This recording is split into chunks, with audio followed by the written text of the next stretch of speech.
You will hear a number of different recordings and you will have to answer questions on what you hear. There will be time for you to read the instructions and questions, and you will have a chance to check your work. All the recordings will be played once only. The test is in 4 sections. At the end of the test, you will be given 10 minutes to transfer your answers to an answer sheet. Now turn to Section 1.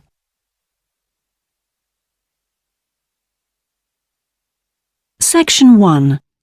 You will hear a conversation between a student and a job advisor. First, you have some time to look at questions 1 to 5.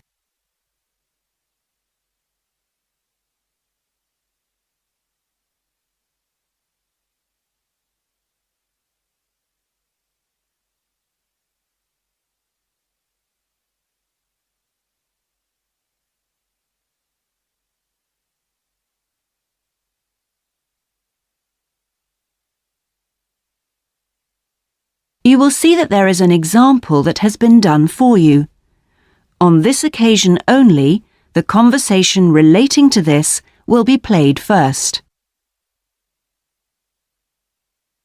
Good morning. Oh, good morning. Is this, room number 26? Yes, that's right. So, is this the Student Job Centre? It certainly is. How can I help you? Well, actually, I'm looking for a job, a part-time job. Do you have anything available at the moment? The student is looking for a part-time job, so part-time has been written in the space.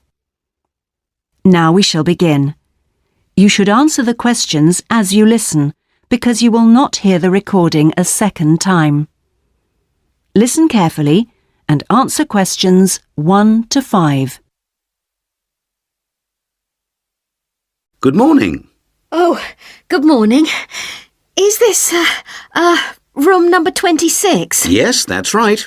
So, is this the Student Job Centre? It certainly is. How can I help you? Well, actually, I'm looking for a job, a part-time job. Do you have anything available at the moment? Yes. Are you a registered student? I'm afraid this service is only available to full-time students. Yes, I am. I'm doing a degree in business studies. Here's my student card. Which year are you in?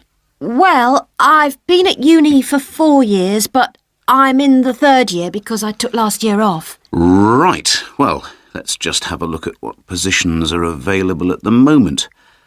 There's a job working at the reception desk at the sports centre for 3 evenings a week. That's Wednesdays, Thursdays and Fridays. That sounds like fun, but unfortunately I have evening lectures, so that's not possible, I'm afraid. Is there anything during the day? OK, that's no good then. What about cleaning? There's a position for a cleaner at the childcare centre. Right. But you'd need to be there at 6 a.m. Does that appeal? 6 o'clock in the morning? Ooh, that's far too early for me, I'm afraid. I'd never make it that early in the morning. Well, there was a position going in the computer lab for 3 days a week that might be OK. Here it is. No, it's in the library, not the lab. Clerical assistant required. I think it mostly involves putting the books back on the shelves. Oh, no, hang on. It's for Wednesday and Friday evenings again. No, I can't manage that because of the lectures. OK, I'm getting the idea. Look, I'll just get a few details from you anyway, and then we can check through the list and see what comes up. Before you hear the rest of the conversation, you have some time to look at questions 6 to 10.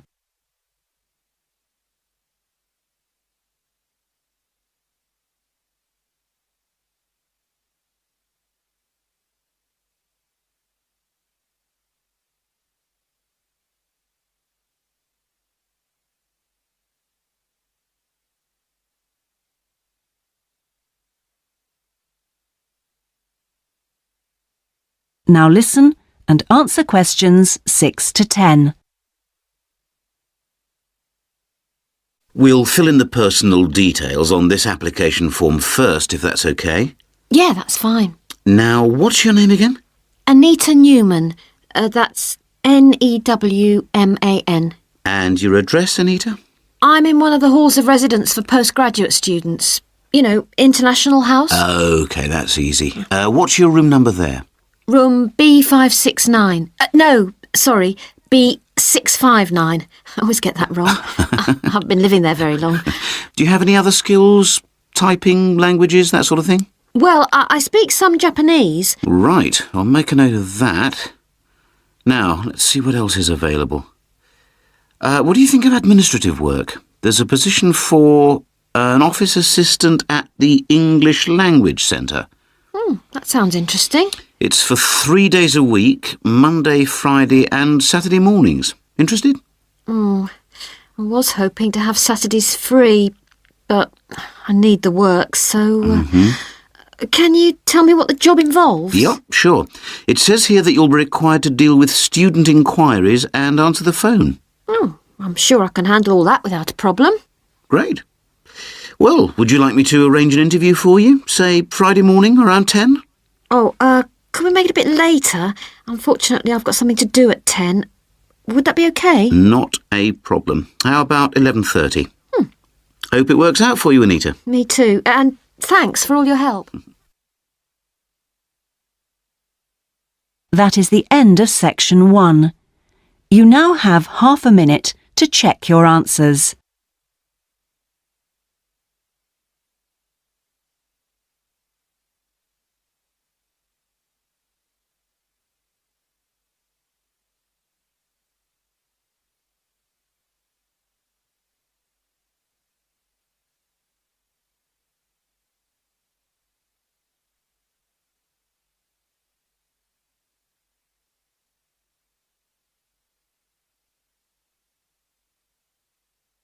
Now turn to section 2.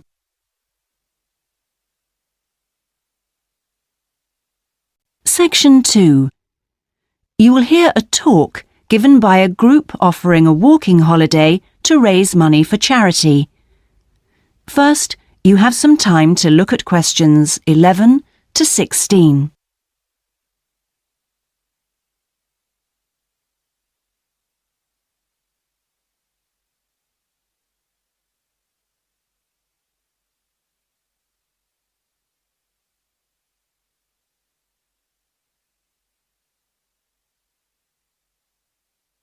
Now listen carefully and answer questions 11 to 16. Good morning. I'm very pleased to have been invited along to your club to talk about our charity-sponsored walking holiday for education aid. I'll start by giving you a brief overview of what it entails. First of all, let me explain what we mean by sponsored here. This is where people promise to donate money to the charity if you achieve your goal. In this case, to walk a certain number of miles. Basically, we are organising a 10-day holiday from the 6th to the 16th of November, with 8 days actual walking, trekking in the Samira Mountains. Let's have a look at some of the details. We require you to raise sponsorship money of at least $3,200, paying $250 of it up front as a deposit, and the rest in stages throughout the year. Out of this, about 35% will go on your expenses, and that leaves 65% guaranteed to go to the charity. Which brings me to the most important part. This trek is being specifically organised to help education in the Samira region. Last year, we helped train teachers for the disabled, and this year we're focusing on the pupils. Each of the walkers' sponsorship money will go to help an individual special needs pupil in one of the mountain schools. In the second part of the talk, I'll be giving you a lot more details. But back to the basic information. Age limits. This is the second time we've run this kind of holiday, and on the first we even had an 80-year-old. But we found it was wise to establish limits this time. You have to be at least 18, and the top limit is now 70. Though you need to obtain a health certificate from your doctor if you are over 60 years old. Now, the Samira Mountains are among the highest in the world, but you mustn't be too daunted. We will mainly be trekking in the foothills only, although there will be spectacular views even in the foothills. However, you will need to be extremely fit if you aren't now and you're interested in coming with us. You have plenty of time to get into shape. You'll be sleeping in tents, so you must have quite a bit of equipment with you, but you will be helped by local assistants. Your bedding and so forth will be carried by them. We ask that you only walk with a small rucksack with needs for the day. I don't think I've really said enough about the marvellous area you'll be walking in. Let's have a look at some of the sights you'll be seeing. Apart from these spectacular snow-covered peaks and valleys, there are marvellous historic villages. The area has been famous for centuries for making beautiful carpets, although recently there has been a trend to move into weaving blankets and wood carving. The people are extremely friendly and welcoming. We deliberately keep the party small in size to minimise disruption to people and landscape. Before you hear the rest of the talk, you have some time to look at questions 17 to 20.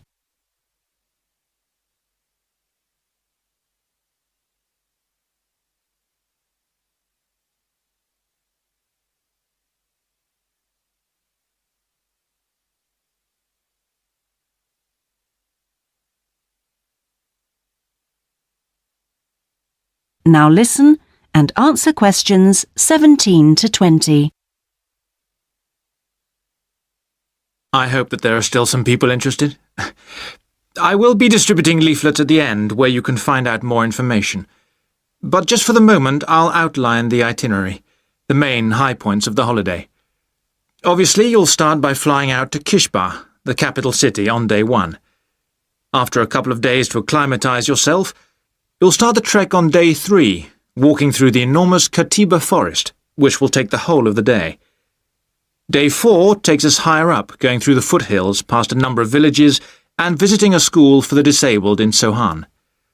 Then you have a rest day, that's day 5, before going to the spectacular Kumi Temple, with 12th century carvings, set in a small forest by a lake, and that's day 6, the highlight for many. We stay near there for day 7, because then comes the hardest day, walking through very mountainous country, but culminating in a swim in the Pate Falls. This is the highest waterfall in the region. Day 9 is much easier, with part of the day spent in a village where they make some of the gorgeous red blankets. Then back down to Kishba and the journey home. So, you can see it's a pretty packed timetable. That is the end of section 2. You now have half a minute to check your answers.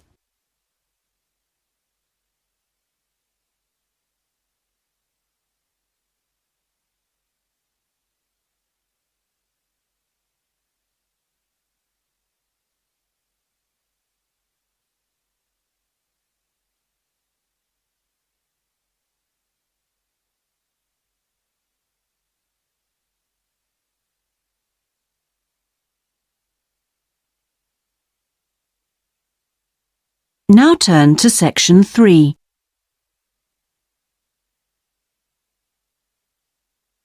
Section 3. You will hear part of a seminar on ocean research given by a climate scientist. First, you have some time to look at questions 21 to 25.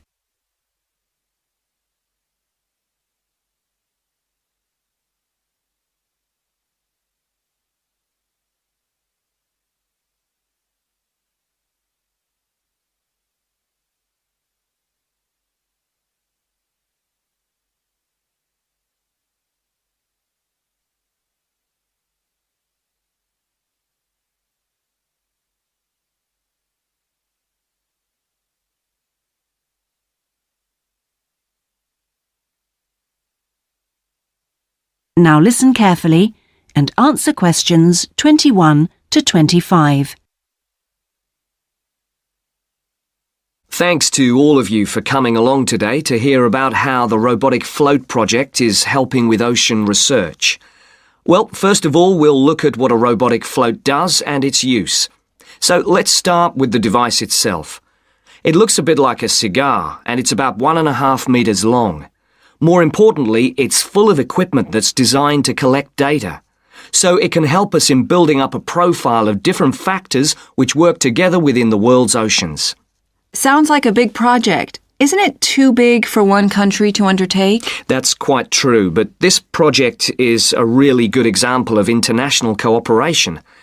Over the last 5 years, scientists from 13 countries have been taking part in the project and launching floats in their area of ocean control.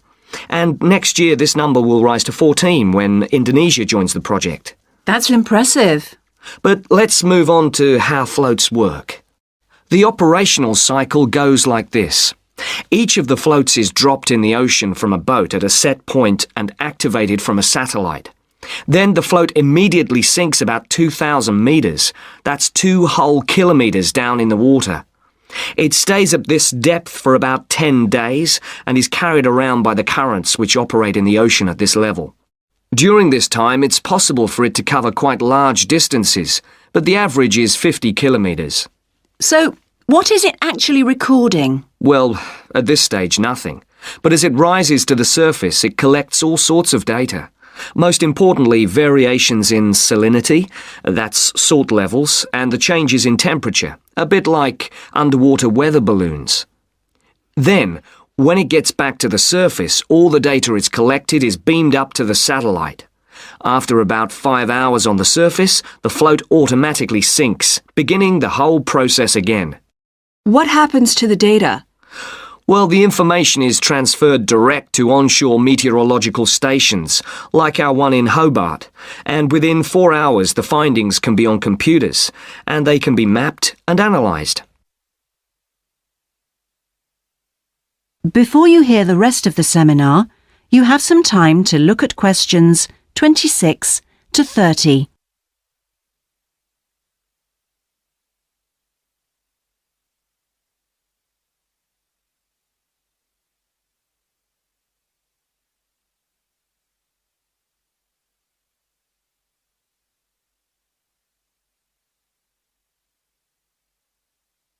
Now listen and answer questions 26 to 30. You say you're building models of the world's ocean systems, but how are they going to be used? And more importantly, when? Some of the data has already helped in completing projects. For example, our understanding of the underlying causes of El Niño events is being confirmed by float data. Another way we're using float data is to help us to understand the mechanics of climate change, like global warming and ozone depletion. That's part of an ongoing variability study, but the results are still a long way off. However, this is not the case with our ocean weather forecasting. Because we know from the floats what the prevailing weather conditions will be in certain parts of the ocean, we can advise the Navy on search and rescue missions. That's happening right now, and many yachtsmen owe their lives to the success of this project. In addition, the float data can help us to look at the biological implications of ocean processes. Would that help with preserving fish stocks? Yes, and advising governments on fisheries legislation. We're well on the way to completing a project on this. We hope it will help to bring about more sustainable fishing practices. We'll be seeing the results of that quite soon. It sounds like the data from floats has lots of applications. Yes, it does. It's also a powerful agricultural tool. If we were aware of what the weather would be like, say, next year, we could make sure that the farmers planted appropriate grain varieties to produce the best yield from the available rainfall. That sounds a bit like science fiction, especially when now we can't even tell them when a drought will break. I agree that this concept is still a long way in the future, but it will come eventually, and the float data will have made a contribution.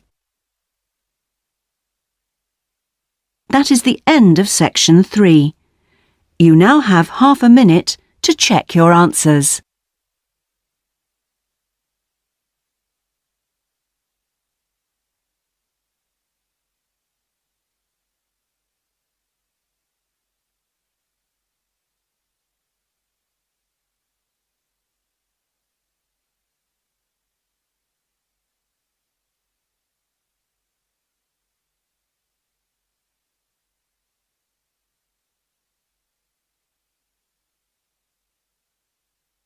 Now turn to Section 4.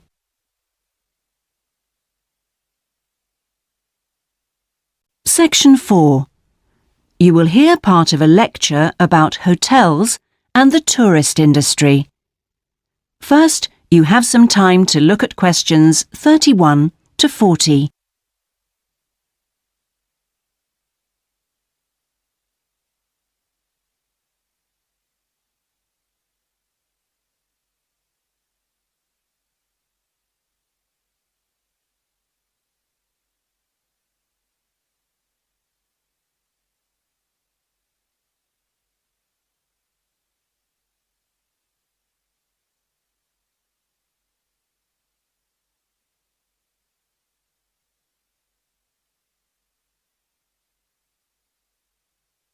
Now listen carefully and answer questions 31 to 40. Good morning, everyone. Today's lecture forms part of the Hospitality and Tourism module. Last week, I looked at the economy end of the hotel business. This week, I'm going to discuss the luxury end of the market. Let's consider the following scenario. You wake up in the middle of the night in a strange hotel miles away from home, disoriented most probably from jet lag, when even the most expensive surroundings can seem empty and dispiriting. You have paid a great deal of money to stay in this first-class hotel with its contemporary technology, but according to recent research carried out by an international travel and public relations company, all is not well. The research suggests that even the most opulent, luxurious hotels seem to have underestimated the most basic needs of their customers, be they traveling for work or pleasure. The need to feel at home in surroundings which are both familiar and inviting. Do these findings, however, apply only to hotels situated in particular areas? Is it possible that the external environment can affect a guest's well-being? The company's research covered a whole range of different hotel types, both independent hotels and those which are part of large chains. They investigated chic, so-called boutique hotels in the heart of downtown business districts, stately mansions located in the depths of beautiful countryside, and plush hotels built at the edge of tropical beaches, surrounded by palm trees and idyllic blue ocean. And the research concluded that what was outside the hotel building simply didn't matter. This is a fascinating revelation, and those of you hoping to move into careers in the travel and leisure industry would be well advised to look at the findings in more detail. But back to the main point of this lecture, the need to feel at home. What can the hotel industry do about it? And is the very idea so subjective that it's impossible to do anything about it on a global basis?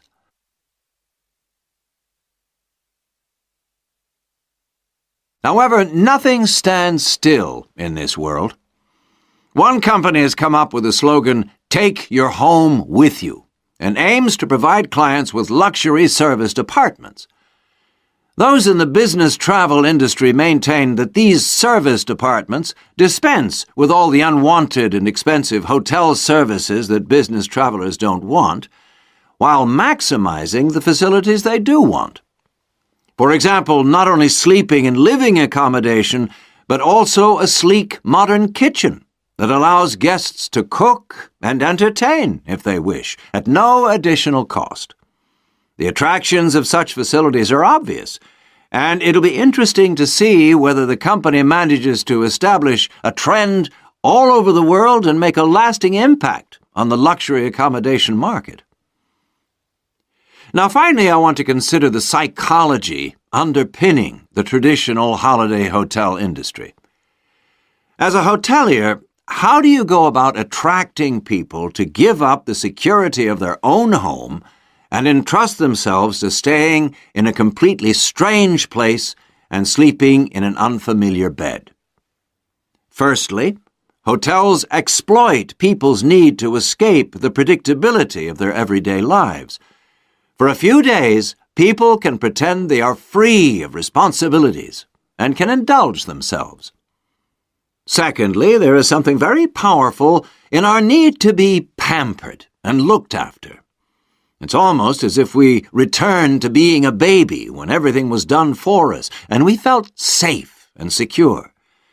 And not far removed from this is the pleasure in being spoilt and given little treats, like the minuscule bottles of shampoo and tiny bars of soap, the chocolate on your pillow at night. And we actually forget that we are paying for it all. Next week, I'm going to look at eco-hotels, a fairly new phenomenon, but increasingly popular, particularly in... That is the end of section 4.